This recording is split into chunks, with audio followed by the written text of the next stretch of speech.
Hey there folks, welcome to the Photo Video Show where we explore all things DSLR, and I'm your host, Mark Puckett. And on today's show, I want to talk to you a little bit about the difference between studio strobes and speedlights. I get these questions all the time about, hey man, which is better? Is this good? Is that good? And it really kind of depends on what you plan on doing with them.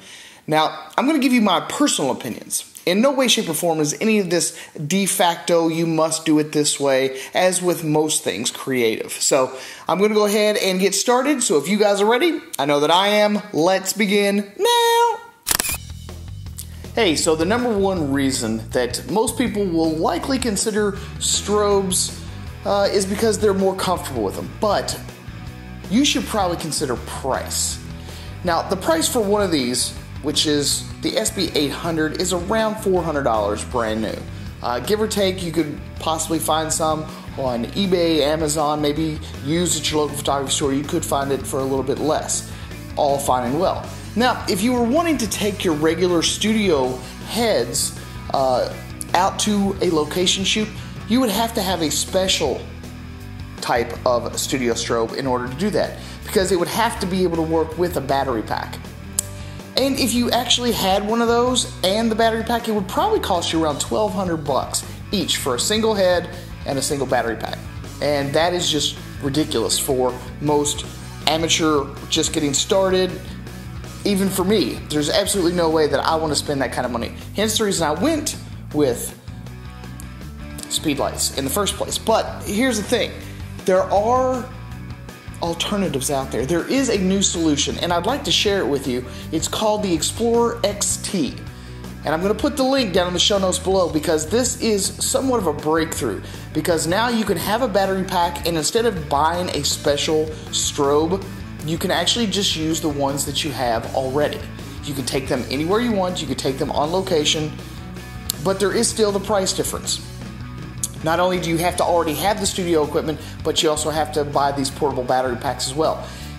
While these are much, much cheaper, they're still going to be in the $350 to $400, maybe even $450 range.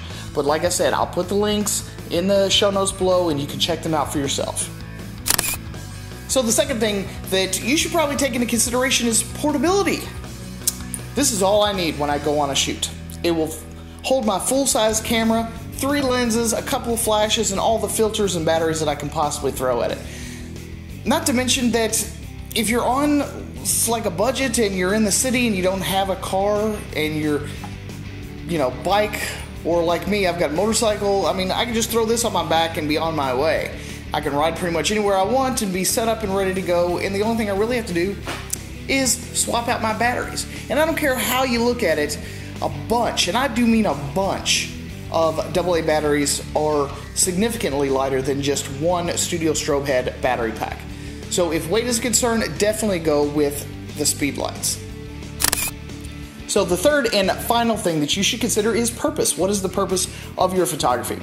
If you are mainly an indoor shooter, you're going to be doing a lot of indoor models, and you're going to be doing product photography or stock photography where you're always going to be next to a power outlet. I would consider going with the studio strobes as opposed to the Speedlights.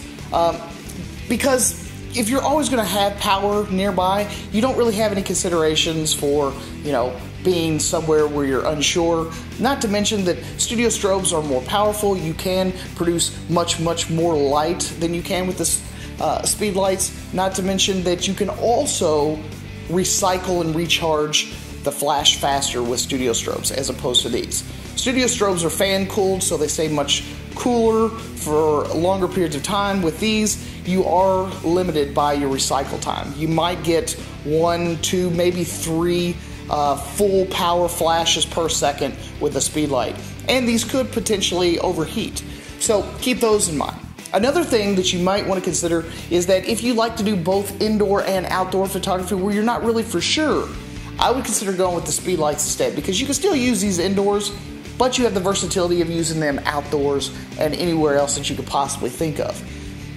And that is a major consideration, or was a major consideration for me, because while I started off here in the studio, I always thought that this was all I was going to need. But then I realized that my business was evolving and I was going to more and more events and I was taking more pictures out and away, and I was never really sure what the electrical outlet situation was going to be. So Speedlights just seemed to make more sense.